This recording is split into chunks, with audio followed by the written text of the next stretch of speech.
Assalamualaikum warahmatullahi wabarakatuh. Kami dari kelompok 2 dengan anggota saya Fatimah Hairunisa dengan NIM akhir 008. Saya Dian Aisyah Nikias dengan NIM akhir 017. Saya Adela Amalia dengan NIM akhir 030. Di sini kami akan melakukan percobaan pembuatan fermentasi dari buah anggur dan buah jambu. Yuk kita ke prosesnya. Sebelum mulai, apakah kalian sudah tahu apa itu fermentasi? Fermentasi adalah proses biokimia di mana mikroorganisme seperti bakteri, ragi atau jamur mengubah suatu substrat atau bahan makanan menjadi produk yang lebih sederhana, menghasilkan energi bagi mikroorganisme tersebut dan mengubah sifat-sifat bahan kimia. Proses ini sering digunakan untuk pengawetan makanan, meningkatkan nilai gizi, atau menghasilkan rasa dan aroma yang khas. Lalu, kalian tahu nggak jambu itu bisa difermentasi loh? Kenapa bisa difermentasi? Karena buah ini kaya akan gula alami seperti glukosa dan fruktosa. Mikroba suka banget sama gula ini.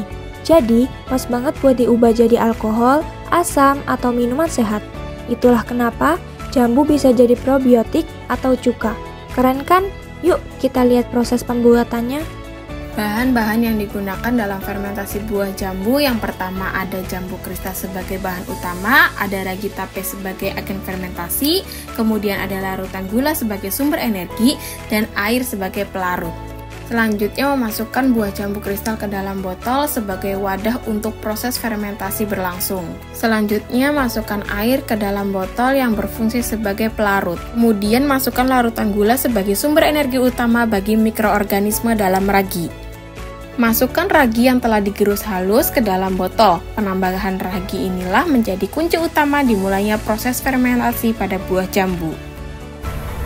Proses fermentasi dimulai dengan pengubahan fruktosa, yaitu gula yang ada di dalam jambu biji, diubah menjadi glukosa, yaitu molekul gula yang lebih kecil.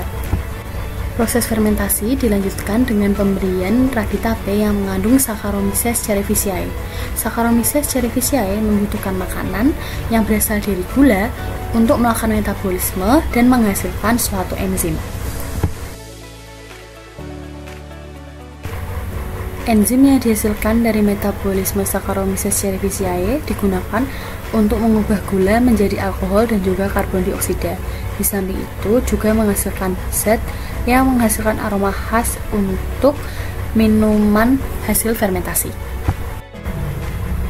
Dilihat dari reaksi kimianya, dalam fermentasi itu akan terjadi pengubahan glukosa dengan rumus C6H12O6 oleh enzim yang dihasilkan dari yeast atau Saccharomyces cerevisiae dan akan menghasilkan etil alkohol dengan rumus C2H5OH dan CO2 dan juga 2 ATP.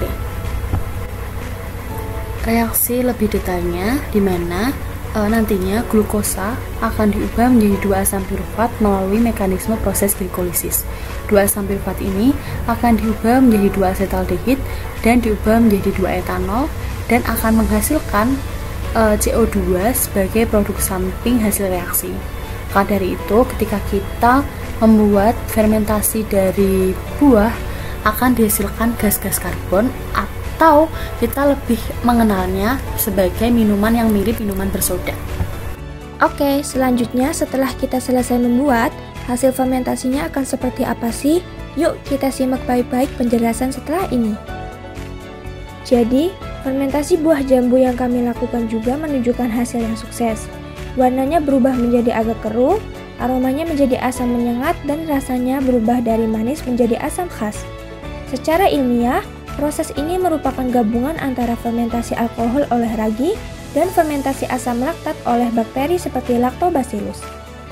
Gula dalam jambu pertama-tama akan diubah oleh ragi menjadi alkohol dan CO2 atau karbon dioksida, lalu sebagian alkohol akan dikonversi lagi oleh bakteri menjadi asam organik seperti asam asetat untuk cuka atau asam laktat untuk probiotik. Tanda keberhasilannya terlihat dari adanya buih, perubahan rasa dan aroma, serta tidak munculnya lendir atau bau busuk. Secara alami, Mikroba memanfaatkan gula jambu untuk menghasilkan minuman fermentasi yang lebih sehat dan lebih tahan lama.